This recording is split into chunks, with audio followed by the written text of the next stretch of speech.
たの歩む道ほら前を見てごらんあれがあなたの未来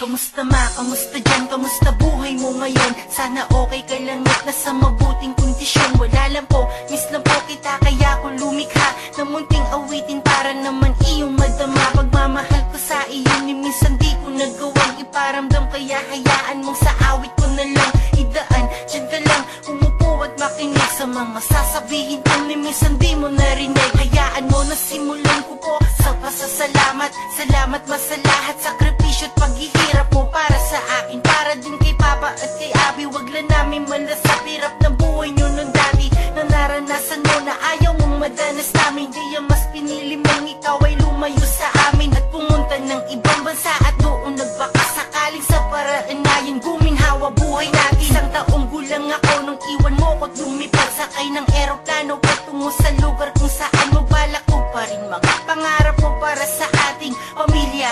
Masakit man to sa iyong damdamin, di mo yun ininda kahit labis ang pangungulila. At alam mo sa akin paglakay di ka makikilala. Kaya pag umuuwi ka galing dyan imbes na mama, itawag ko sa'yo mas tinatawag kang na tita. Kasi nga naman damdamin ko sa'yo sobra tong nalayo dahil sa lumayo at pumuntang ibang ibayo. Pero di mo po kasalanan ng lahat ng yun. Alam kong ginawa mo yun dahil para sa akin din yun. Dahil sa gusto mong bigyan ako ng isang magandang buhay at kinabukasan na wala sa ibang mga bata. Kaya labis ang aking pasasalamat sa iyo at sa lahat-lahat ng iyong pagsisikap.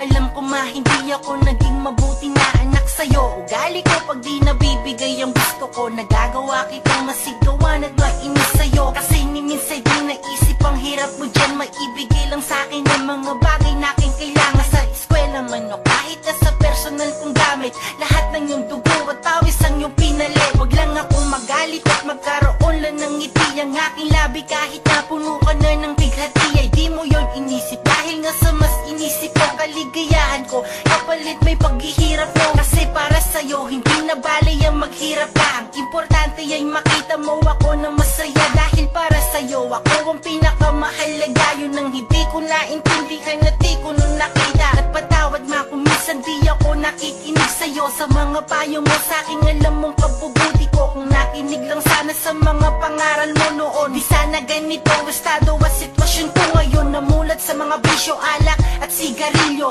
Imbes mag-aral mas inuna pa ang mga luho. Di ko nagampanan ng aking mga responsibilidad. Nakabuntis na wala sa oras sa aking mura na edad. Pero hindi ko yun pinagsisihan. Sa makatuwid si Abi ang nagturo ng daan para maituwid ang buhay ko na naligaw na sa landas ng kadiliman. Siya ang ilaw ko, inspirasyon sa lahat ng bagay. Kaya mapatawad ko sa lahat ng pagkakamali ko sa iyo. Di ko sinasadyang maging ganto. Kung nakinig lang sana sa mga sinabi mo, di sana mas naging mabuti na anak ako sa'yo.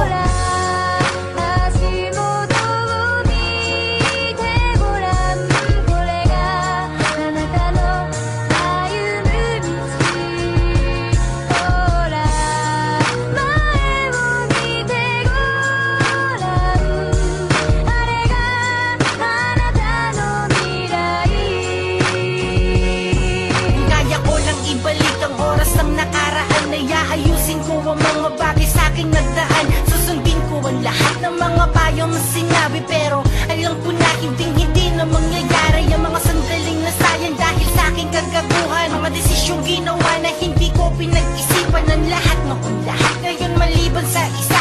Labis-labis kong pinagsisihan ng isa-isa. Di yung mabago matapos ang awitin na ito. Di ko man nasasabi sa'yo ito na matino.